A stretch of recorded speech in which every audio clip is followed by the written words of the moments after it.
individuals, or maybe I want to change the individuals now, between two families, a social agreement between two families to unite a man and a woman together as husband and wife. Every one of us from Africa will know about this, that marriage is not only a legal thing, it's also a cultural thing. In Nigeria, where I came from, and anybody who comes from Ghana here, a Ghanaian, you understand what I'm saying?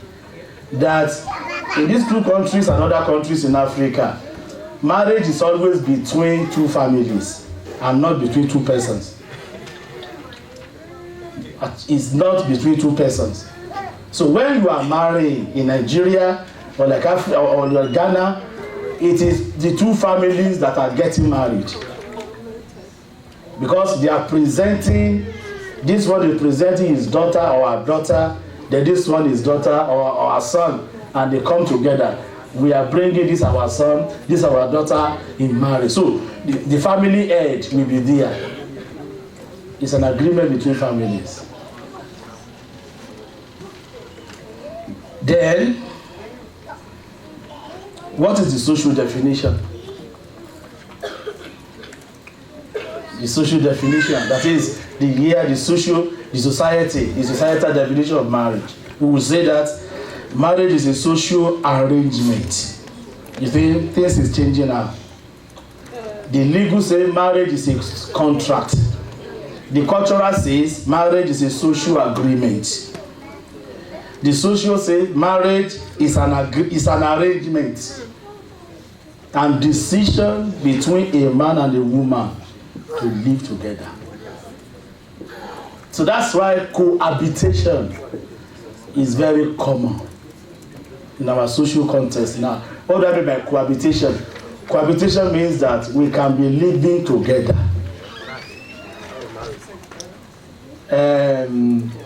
Maybe as boyfriend and girlfriend, and later on we may decide whether we are fit for one another or we are not fit for one another. Because in the social context we see marriage as a social arrangement. So, what do I mean by that? It is issues of life that brought us together and not love. I'm still coming to that area of love. But let's go to the biblical definition. To God, what is marriage? To God, marriage is a covenant and union between a man and a woman to live together as husband and wife till death do them part. It's a covenant. So, when you look at marriage in the Bible, how God expects it to be, God expects marriage to be what? To be a covenant. Not an agreement, not a contract, not an arrangement, but a covenant. And covenant is deeper than contract. Because in covenant is something that you cannot be broken. Covenant is something that requires your commitment. In covenant, the two parties must do their best to keep the covenant. But in contract, anybody may not keep their best or they are part of the contract, then you break the contract. That is why to God, it's not easy. Marriage is not something that is easy to be broken. It's not easy at all. So, we need to understand what marriage is. And that is why I'm allowing this forum. Those of us who have married, those of you who are yet to get married, those of you who are still believing to get married, we need to know that in the eyes of God, marriage is a covenant. It's a covenant that you made between a person and a person, and God is the witness. God is the witness to that covenant. Not the pastor, not the congregation. It is God. Okay, before I begin to look at the biblical principles, I want to share with you some myths, some false assumptions about marriage. I call them false assumptions why people are getting married. When you ask people, either when they come to counseling or when they come to premarital or after marriage, you ask, why are you getting married? Or why did you marry? There are false assumptions. I call them myths. That many of us, we have allowed this in our lives and we think that is the purpose of marriage. Number one says, marriage will end my loneliness. That I'm lonely. I don't want to be lonely again. And because I'm lonely, I need somebody. I need somebody in my life. I need somebody when I come back from work. I need somebody to be at home, to greet me, welcome.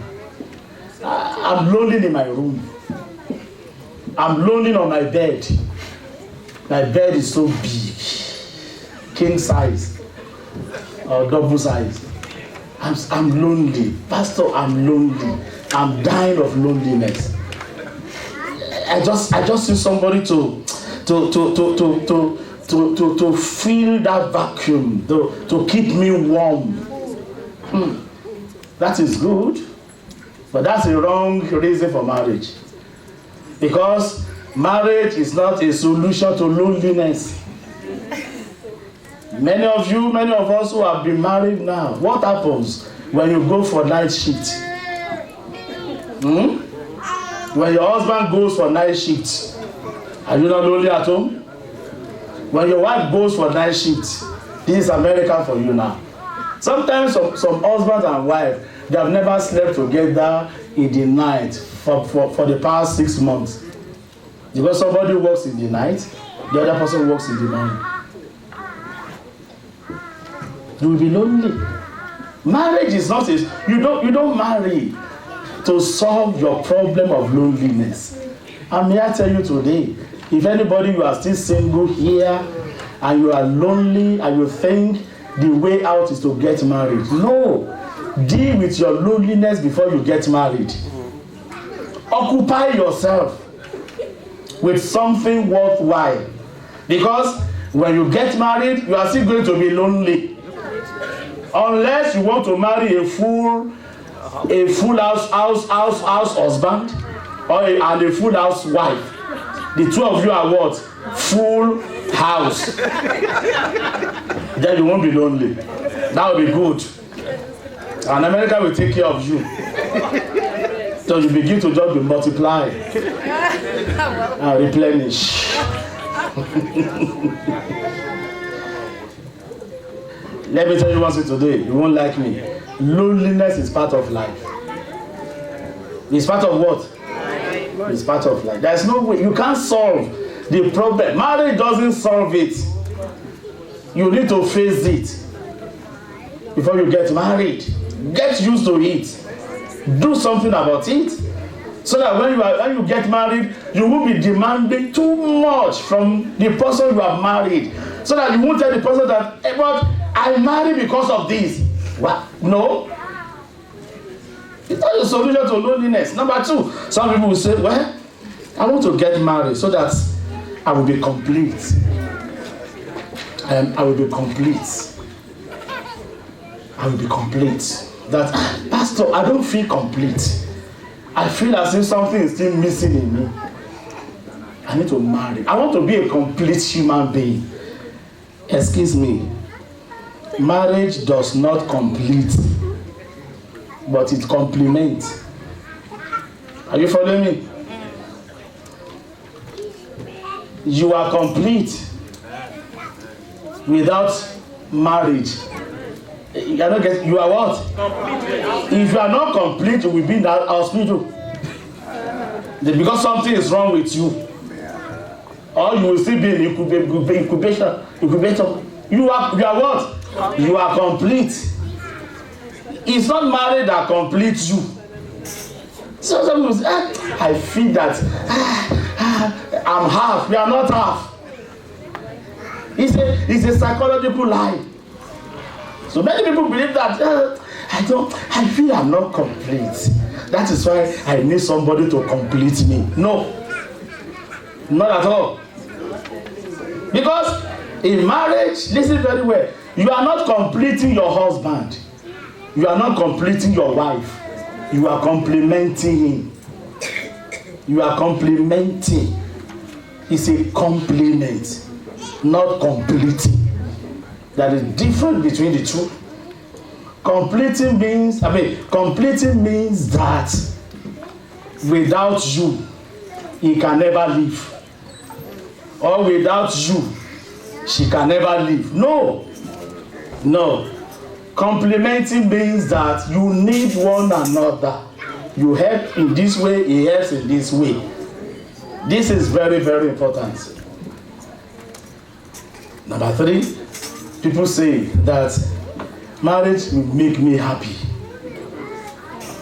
You see, the reason that why I'm depressed is that I'm still single. I need to marry. Marriage makes people happy. Marriage makes people happy. Listen to me. Your husband, your wife is not the source of your happiness. Who is the source of your happiness? Is God. Don't base your happiness on marriage. The reason is this: you cannot buy happiness.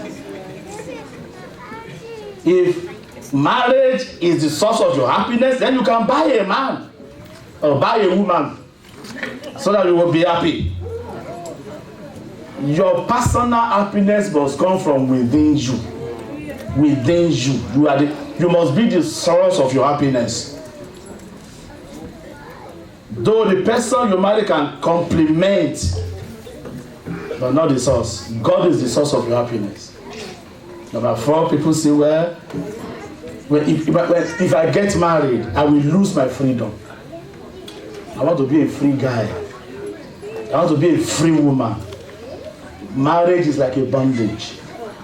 I've had many women saying that the reason why I don't want to get married, they say I don't want to be committed to a man.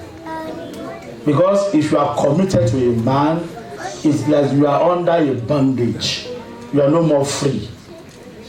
You've seen many men saying the same thing. I don't want to be committed to a person. I want to be free. I want to be a free guy.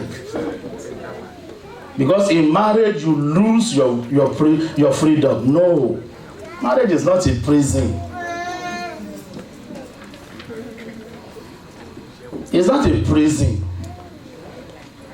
Though in marriage, what you do is that you compromise in certain areas.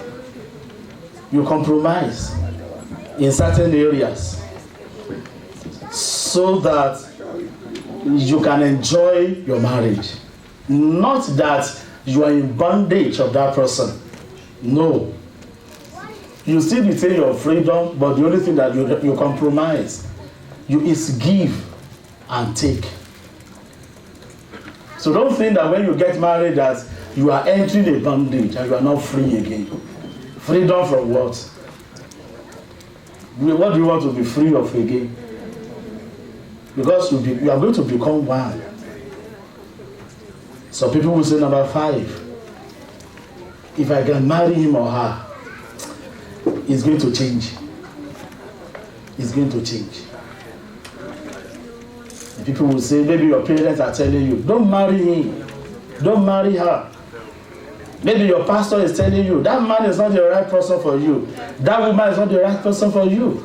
Maybe your friends are telling you, don't marry that guy, don't marry that woman. Look at what she is doing or is doing. But you are saying that, no, don't worry. It's because we are still dating that is beating me. It's because we are still cutting. That is why he's slapping me. When I marry him, it's going to change. Excuse-me, it's going to change. Let me marry him. By the time we marry, everything will be okay. We call it missionary marriage. You know the meaning of missionary marriage? Missionary marriage means that God has destined me to marry him for his salvation. It's not in the Bible at all. You cannot marry a person and be the agent of his salvation. Marriage is not a means to saving somebody. It's a lie. If a person does not change when he's dating you, it will be worse when you marry him. You want me to repeat myself? Yes. If a person does not change when he's dating you, she will be worse when you marry her. Are you getting me now? This is the problem we have. You say, love is blind. Love is not blind. Next month I will talk about love. Next month I will talk about it. You say, oh, love. See how love blinds his eyes. Love doesn't blind your eyes. Your problem is that you close your mind. You only want to see what you want to see. You only want to see what you want to see. Marriage cannot change a person's values. You don't know a person. Everybody has his values. He believes or the behavior of a person. If a person, listen to me very well, is cheating on you when you are dating him or when you are courting him, he's going to cheat on you more after you get married. So, listen to me very well. Don't think that by marrying a person, a guy, you can tie him down. That when I marry her, I tie her down. It's a lie. Are you getting what I'm saying? Yes. Because that is the mistake we make. I need to do everything to please him. I need to do everything so that I don't lose him. Listen to me. It's better for you to lose a guy when you are dating than to lose him when you get married. Because that one is very disastrous for you. About all the Lord has done in my life, you can say the same.